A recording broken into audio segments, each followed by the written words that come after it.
Hello everyone out there. I am Aziz and you are welcome in English with Aziz. Before we proceed, I want you to follow my Facebook page and subscribe to my YouTube channel English with Aziz. So today in this video, we are going to talk about should have plus action third.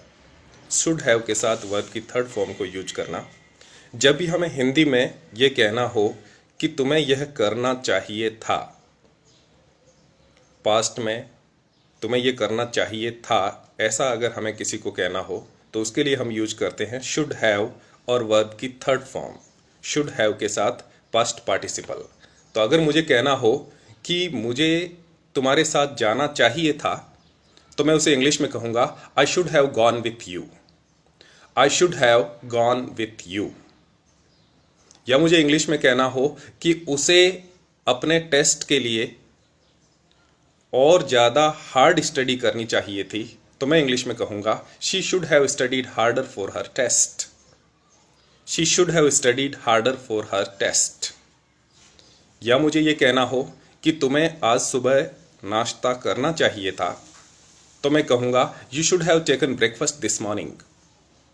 You should have taken breakfast this morning. या अगर हमारे दिमाग में इस तरह की कोई बात आए कि उसे स्टार्ट करने से पहले डायरेक्शंस पढ़ लेनी चाहिए थी तो हम उसे इंग्लिश में कहेंगे he should have read the directions before starting. He should have read the directions before starting.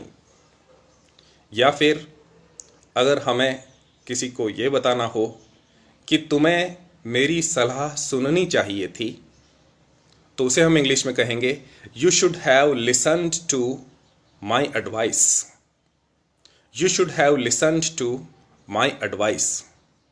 या अगर हम किसी को इस तरह से कहना चाहें कि तुम्हें मेरा सेल फोन यूज करने से पहले मेरी परमिशन लेनी चाहिए थी तो उसे हम इंग्लिश में कहेंगे you should have asked my permission before you used my cell phone.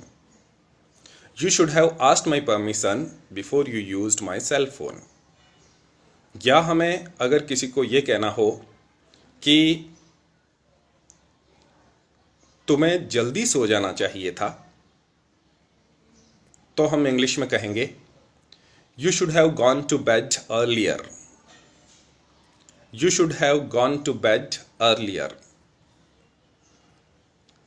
या मुझे राहुल को यह कहना हो कि तुम्हें वह जैकेट खरीदनी चाहिए थी तो मैं कहूँगा Rahul should have bought that jacket. Rahul को वह जैकेट खरीदनी चाहिए थी। Rahul should have bought that jacket.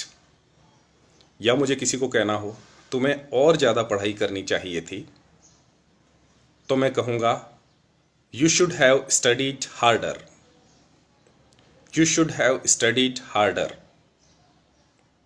या फर्ज कर लीजिए कि आपका कोई दोस्त कहीं पे गया और वहाँ पहुँचने के बाद उसने आपको कॉल नहीं किया तो आप उसे कह सकते हैं कि जब तुम वहाँ पहुँचे तब तुम्हें मुझे कॉल करना चाहिए था। You should have called me when you arrived there. You should have called me when you arrived. या फिर अगर हमें किसी को ये कहना हो कि तुम्हें मुझे पहले फ़ोन करना चाहिए था तो हम कहेंगे you should have called me sooner.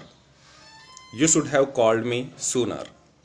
और शुड हैव के साथ वर्ब की थर्ड फॉर्म को किस तरह से यूज कर सकते हैं, जैसे अगर मुझे कहना हो कि कल रात को घर लौटते समय मैं भीग गया, मुझे मेरे साथ अपना छाता ले जाना चाहिए था तो उसे इंग्लिश में कहेंगे I got really wet walking home last night. I should have taken an umbrella. I got really wet walking home last night. I should have taken an umbrella. या मैं should have का use और किस तरह से कर सकता हूँ कि मैं वास्तव में आज थका हुआ हूँ, मुझे कल रात देर तक नहीं जागना चाहिए था। I am really tired today. I shouldn't have stayed awake so late last night. I am really tired today. I shouldn't have stayed awake so late last night. या फिर हमें किसी को ये कहना हो कि तुम्हें उस पर नहीं चिल्लाना चाहिए था, अब वो रो रही है, तो हम इंग्लिश में कहेंगे you shouldn't have shouted at her, she is weeping now. You shouldn't have shouted at her, she is weeping now.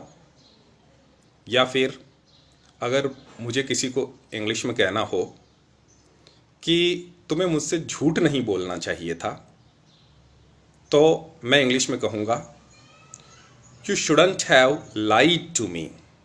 तो इस तरह से जब भी हमें कहना हो कि ऐसा नहीं करना चाहिए था, तो उसके लिए इंग्लिश में हम वर्ड यूज़ करते हैं शुड हैव और उसके साथ वर्ब की third form, action third form या first participle. So all these were the ways through which we can use should have plus action third form. Keep listening to it, keep learning it, keep making your own sentences, keep thinking in English. Thank you very much.